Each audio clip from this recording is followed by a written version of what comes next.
I'm approaching life in a way where it's like, let me just like do what I'm doing. I already know something's gonna happen. Like whatever seed I plant today will blossom into something later. So like, don't hesitate to like be active in the chat room that we started on Instagram. I'm in there too, so I'm always lurking and stuff. So keep me updated on what you're doing. Send me music. I listen to everything. I can't promise I'll like hit you back the same day, but like I get to everything. So I'm going to be signing producers, musicians. I have a couple producers that I'm kind of like nurturing right now. But right now I'm focused on, I can't really say, but I'm like focusing on like my own music. And I'm kind of just going to like do that, boom, boom, boom. People in like my position, we're looking for songwriters who are dope, who could just like, I could send you 5 beats and then 2 days later you send back all 5 with fire hooks, or tonight.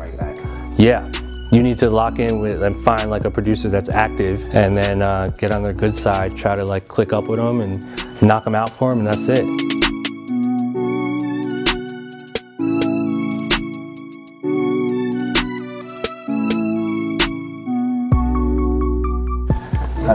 I started shooting videos for rappers and all that. Nice. Making TV shows, and then was like, wait, I need anything we might know? I do like house flipping shows on like HGTV. Get out of here. You still do that? Yeah. Do you work which shows? Which ones? My biggest show is First Time Flippers. Wow. I've done like 100 episodes. Okay. So, dude. Yeah. Let me just make a side note here.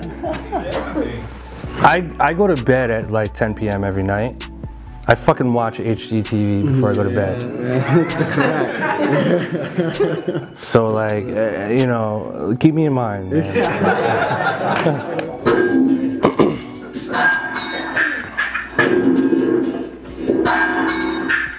Like it had bounce to it, but it was very like, you were very creative. Like it didn't sound like, oh, just another trap beat, you know what I mean? So it sounded current, but it was creative, and that's the kind of shit that I personally love. Just from the years of experience, just like, behind the lens or whatever you want to call it, like I guess you have probably picked up a sense of like work ethic. People with like a million different input on certain things and being able to collaborate. So to translate that to music is great. Continuing to do what you do, and then like eventually you're gonna hopefully find like that one artist where you're like, dude, you are fucking crazy, come to the crib, let's like make a song. There's a lot of songwriters and artists out there that need beats. A lot of them are going to YouTube and going to BeatStars. Well, that's what happened with me. Yeah, and they don't want to do that. Yeah. So there's 2 options. You either like spend your money on leasing beats, or you learn how to make beats on your own, or you find like that one producer that you really love who is willing to like, invest in you. And that's just best case scenario. So they're out there. I think for you now, it's like, instead of kind of like winging it a little bit, like be proactive with like looking for them. And I think SoundCloud's like a good start.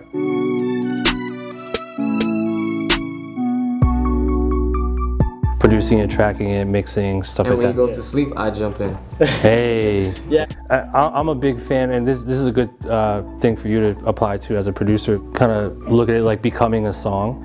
It's like when you're fresh with an idea and you're writing a song. As a producer, I always try to go out of my way to try to push the artist to like become one with the song, I kind of call it. So it's like memorizing it, like sitting with it enough to be able to like knock out a crazy performance when you're in the booth. Like, I'm sure you guys have heard on my podcast, all 5 of you, give him the instrumental and then like take a jog around the block and recite the entire song.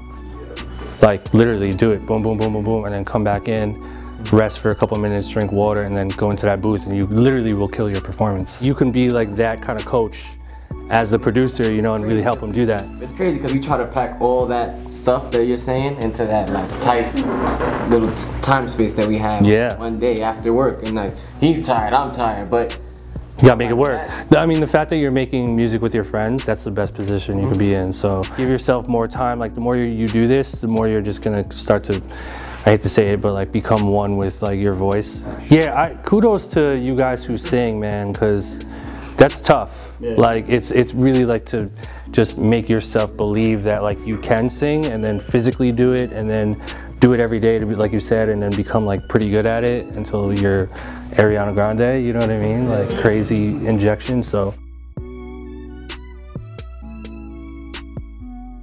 As he said, he produced various styles of production to session. Play in a session. Yeah. How do you pick what beats?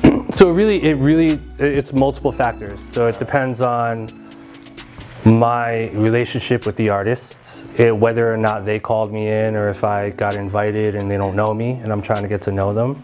9 times out of 10, the win-win is to always make sure you just have everything. Like, be prepared to overwhelm them with just like being ready with like a bunch of different stuff.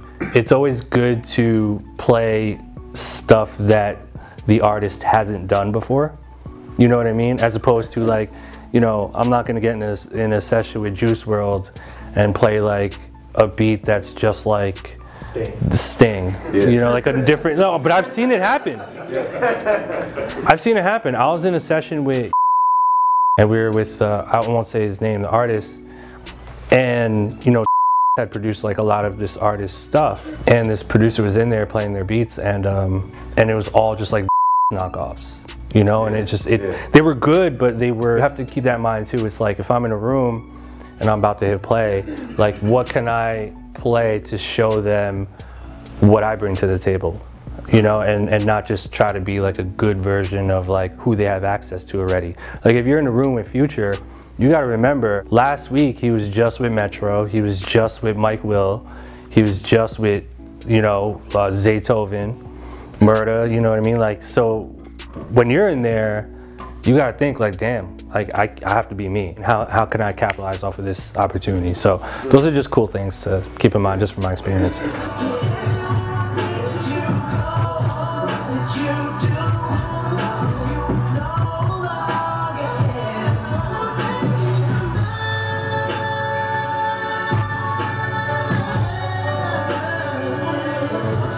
Yeah, clap it up, man.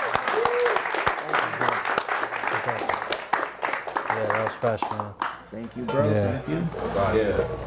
That shows your full range, man. There's no box. Yeah. And if you think there's a box, you restrict yourself. There's exactly. No box. There is no box, man. If you love music, just go for it. Do it. Exactly, dude. That hook is in my head still, so. Same. That's awesome. You guys still with me? Yeah.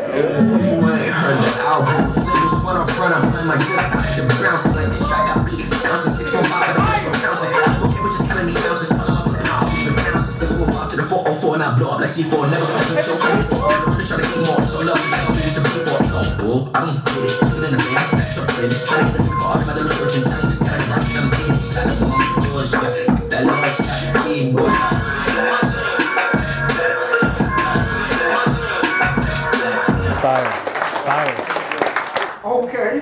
Hey, can I leave him with something? Yeah, leave him with something. Let's go. Let's go. Yeah, I did Nathan's hot dog contest. If you're ever in the 4th of July in front of the TV, and you know, or if you want to go there, come on down. Watch me rap in front of 50,000 people that eat hot dogs right after. That shit's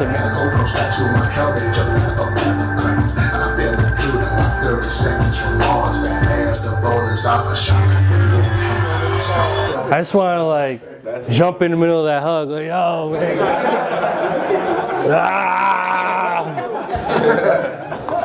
That shit made my day. Yo, man, I have no words for how awesome that moment was. That just made my day. Exactly.